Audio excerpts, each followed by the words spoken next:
পার্থ চট্টোপাধ্যায়ের জামিন মামলায় উঠল অনুব্রত প্রসঙ্গ। 2 বছরের ওপর হেফাজতে রয়েছি, মনে হয় না যে এখন সমর্থনে আর একজন কাউকে পাওয়া যাবে, সওয়াল পার্থ চট্টোপাধ্যায়ের আইনজীবীর।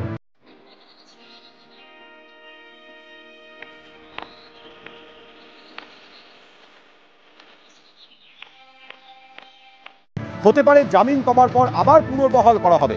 সাম্প্রতিক উদাহরণ তো আমরা বীরভূমেই দেখতে পাচ্ছি। মন্তব্য বিচারপতি অপূর্ব সিনহা রায়ের। অনুব্রত মণ্ডল আমার থেকে বেশি ক্ষমতাবান, সওয়াল পার্থ চট্টোপাধ্যায়ের আইনজীবীর। তাও পুনর্বহালের সম্ভাবনা তো থেকেই যায়, মন্তব্য বিচারপতি সিনহা রায়। পার্থ চট্টোপাধ্যায় সহ একাধিক অভিযুক্তর জামিন মামলায় মন্তব্য কলকাতা হাইকোর্টের।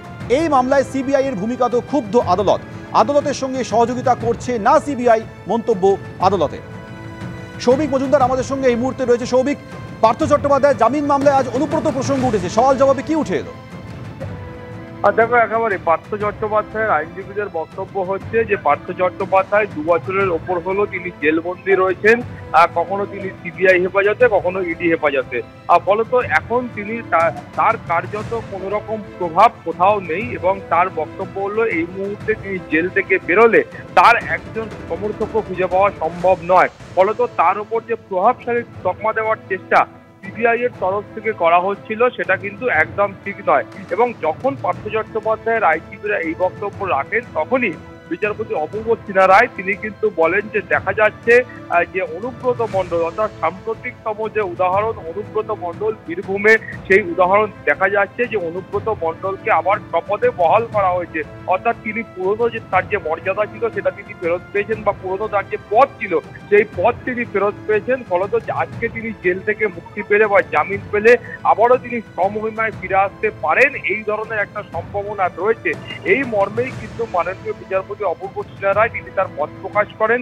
পাশাপাশি তোমাকে বলবো যে এই মামলাতে সিবিআই এর যে ভূমিকা, সেই ভূমিকা নিয়েও মাননীয় বিচারপতিরা কিন্তু ক্ষোভ প্রকাশ করেছেন। তার কারণ সিবিআই তার বক্তব্য যে লিখিত আকার ছিল সেটা গতকাল জমা দেওয়ার কথা ছিল, কিন্তু সেটা পেশ করার জন্য সিবিআই এর তরফ থেকে আরো বাড়তি সময় দেওয়া হয়। তখনই কিন্তু মাননীয় বিচারপতিরা বলেন যে এখানে মনে হচ্ছে যে সিবিআই আদালতের সঙ্গে সহযোগিতা করছেন না, ফলত এই মামলা অকারণে বিলম্বিত হচ্ছে বলে মাননীয় বিচারপতিরা মনে করছেন। ফলে সব মিলিয়ে আজকের মতো সওয়াল জবাব পর্ব শেষ হয়েছে। আগামী মঙ্গলবার এই মামলার পরবর্তী বিচার প্রক্রিয়া আবারও হবে এবং সেই সময় পরবর্তী পর্যায়ে নির্দেশ দেওয়া হবে।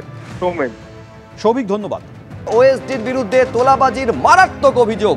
শেক্সপিয়ার সরণি থানায় অভিযোগ অভিষেক বন্দ্যোপাধ্যায়ের অফিসের কর্মীর। মেয়র ফিরহাদ হাকিমের ওএসডির বিরুদ্ধে থানায় অভিযোগ জানানো হয়েছে এবং এই অভিযোগ একের পর এক আসছিল একেবারে অভিষেক বন্দ্যোপাধ্যায়ের ক্যামাক স্ট্রিটের অফিসে। সরাসরি আরো বিস্তারিত জানবো, কথা বলবো আমাদের প্রতিনিধি ময়ূখ ঠাকুর চক্রবর্তীর সঙ্গে। এইটা আমাদের জানাও যে অভিযোগটা ঠিক কি এবং কি মর্মে শেক্সপিয়ার থানায় অভিষেক বন্দ্যোপাধ্যায়ের অফিস থেকে ডাইরেক্ট এই অভিযোগ জমা পড়েছে। দেখো সুব্রজিৎ, গতকাল এই অভিযোগ হয়েছে অভিষেক বন্দ্যোপাধ্যায় তৃণমূল কংগ্রেসের সর্বভারতীয় সাধারণ সম্পাদক, তার কেম্যাক স্ট্রিটের অফিসের একজন স্টাফ, তার অফিসের স্টাফ, তিনি অভিযোগ করছেন শেক্সপিয়ার সরণি থানায়।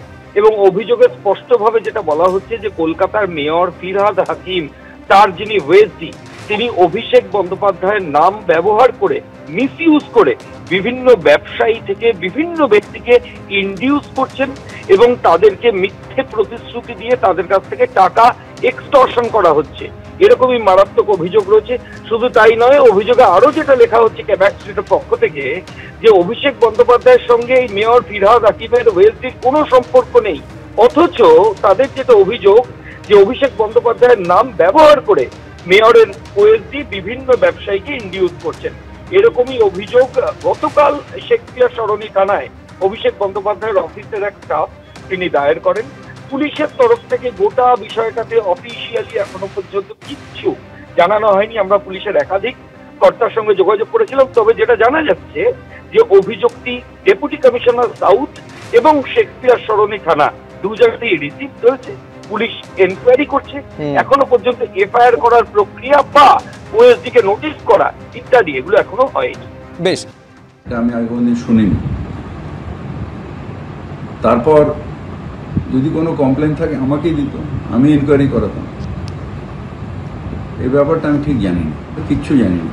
আমি আপনার কাছে শুনলাম, যদি এরকম কোনো কমপ্লেন থাকে তো আমাকেই দিতে পারতাম, আমি এনকোয়ারি করাতাম। বিভাগীয় এনকোয়ারি করাতাম। নিশ্চয়ই করাতাম। একটা মানুষের নামে যদি এমনি কোনো অভিযোগ আছে আর ভিত্তি নেই, তখন আমি তাকে কি করে সরাবো? কালি টাকা তোলে, কালীকে দায়িত্ব দেওয়া হয়েছে তপসিয়ার যে তৃণমূল ভবন, যেটা ভেঙে নতুন করে তৈরি হচ্ছে, সেখানে 200 কোটি টাকার নতুন বিল্ডিং হচ্ছে টিএমসির।